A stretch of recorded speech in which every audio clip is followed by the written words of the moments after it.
네, 안녕하세요. 랑랑입니다.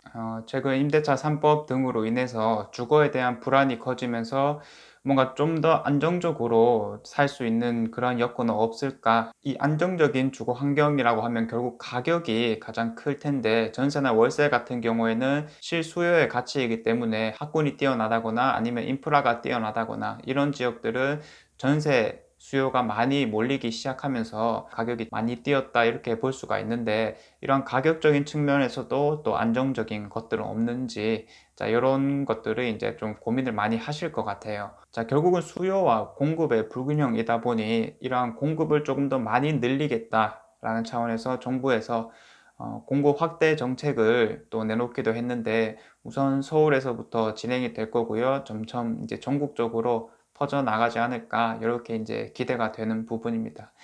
자, 그래서 우리가 살고 있는 대구에서 공공임대 사업은 어떻게 진행이 되었고, 또 내가 실제로 이런 것들을 어떻게 활용할 수가 있는지, 이런 것들을 한번 살펴보도록 하겠습니다. 자, 주거 복지와 관련해서는 이 마이홈이라는 홈페이지를 이용하면 되거든요. 자, 그래서 공공임대주택 유형별 특징들을 살펴보면 크게 한 5가지 정도가 있다라고 보시면 되고요.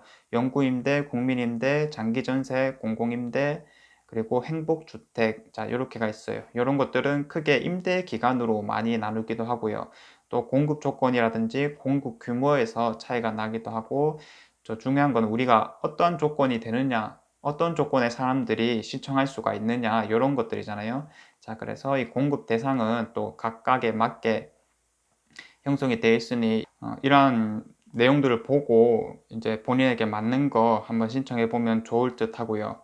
여기 보시면 이제 소득 분위라는 게 있는데, 이런 것들은 또 어떻게 적용이 되는가 한번 살펴보도록 하겠습니다. 소득 10분위별 가구당 월 평균 소득을 한번 살펴보면 1분위는 한 147만 9천 원 정도이고, 최대 1066만 6,351원이 10분위로서 가장 높은 적용 기준입니다. 자, 그래서 내가 어디에 속해 있는가 이런 것들도 한눈에 찾아볼 수가 있고요.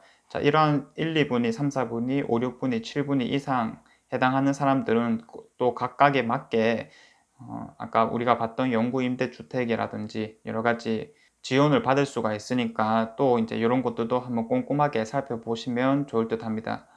자, 이 밖에도 청년 주거 지원이라든지 신혼 희망타운이라고 한 번씩은 들어본 표현들이 있죠. 자, 이런 것들도 우리가 충분히 이용할 수 있는 거고요. 올해 초에, 올해 한 3월쯤에 주거 로드맵이라는 것이 발표가 되었었어요. 자, 그게 어떤 내용이었냐면, 자, 지금 우리나라에서 이제 공급되고 있는 공공주택들이 선진국에 비해서 너무 떨어지는 수준이다 보니까, 이러한 선진국 수준에 맞춰서 우리가 주거 안정망을 완성하겠다. 자, 이러한 로드맵 계획서가 나왔습니다. 자, 그래서 앞으로는 더 많은 공공주택이 공급되고 다양한 계층이 한데 어울려 거주할 수 있도록 하였습니다.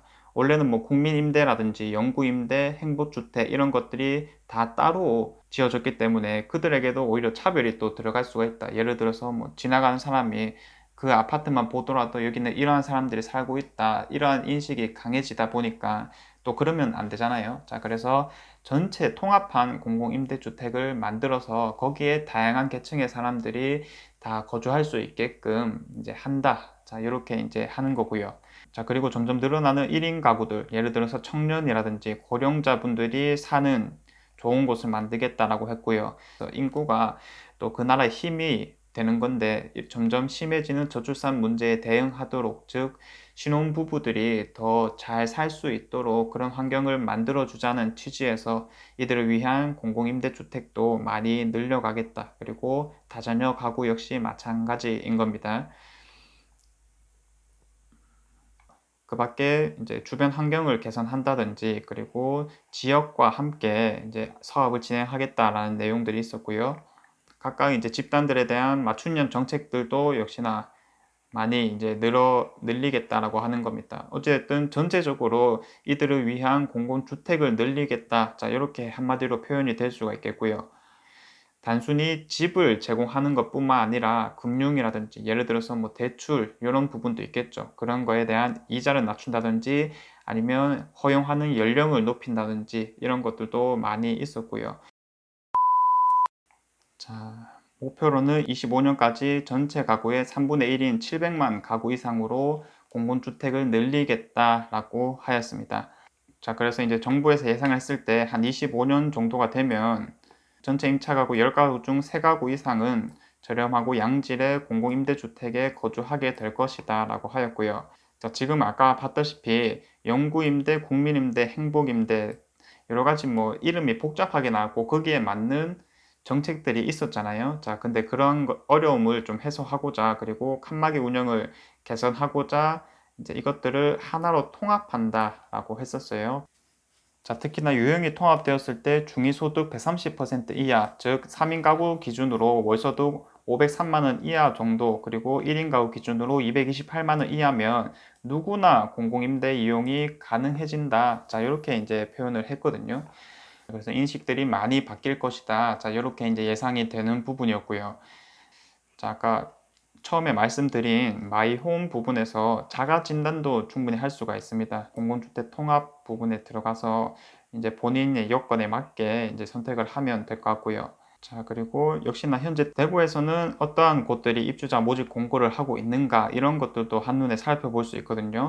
그래서 전체를 클릭하고 지역만 좀 따로 선택을 하면 될 것 같아요. 그래서 우리가 살고 있는 대구광역시 정도로 해서 검색을 하면 지금 현재 이런 것들이 진행 중이다 라고 하는 거고요. 부산광역시의회 10개 지구에서 청년 1, 2순위 전세임대 입주자 정시 모집 공고, 자, 이렇게 표현이 되어 있잖아요. 그래서 들어가 보면 대구광역시도 대상 지역이다라는 거 확인할 수가 있고요. 자, 당첨자가 신청한 지역의 전용 60제곱 이하 전세 또는 월세 계약이 가능한 주택이다. 그리고 한도액 같은 경우에는 광역시는 9,500만 원 정도이고, 그리고 임대 보증금은 1순위는 100만 원, 2순위는 200만 원. 자, 이런 식으로 각각 자세하게 나와 있거든요. 그래서 혹시나도 이제 집을 구하고 있으신 분들은 이런 것들을 활용해서 바로바로 알아보시면 좋을 것 같고요. 똑같은 홈페이지에서 현재 예비 입주자들의 대기 현황은 어떠한가, 자, 이런 것들도 살펴볼 수 있거든요. 그래서 대구 클릭을 해서 한번 살펴보면 좀 인프라가 괜찮은 지역 쪽으로 입주 대기자 수가 조금 많다라는 것은 확인할 수 있지만, 만약에 내가 크게 위치가 상관없다라고 한다면 당장에 들어갈 수 있는 곳들도 충분히 있다라고 보고 있거든요. 그래서 이런 것들도 LH에 한번 전화해서 살펴보면 될 것 같고요. 이러한 공공임대주택들이 좀 경제적으로 빈곤한 사람들이 사는 곳이다. 자, 이런 좀 수식이 많이 따라왔던 것 같아요. 앞으로 이제 정부 정책이 늘어감에 따라서 이러한 인식들도 자연스럽게 변화해 나갈 거라고 생각이 들거든요.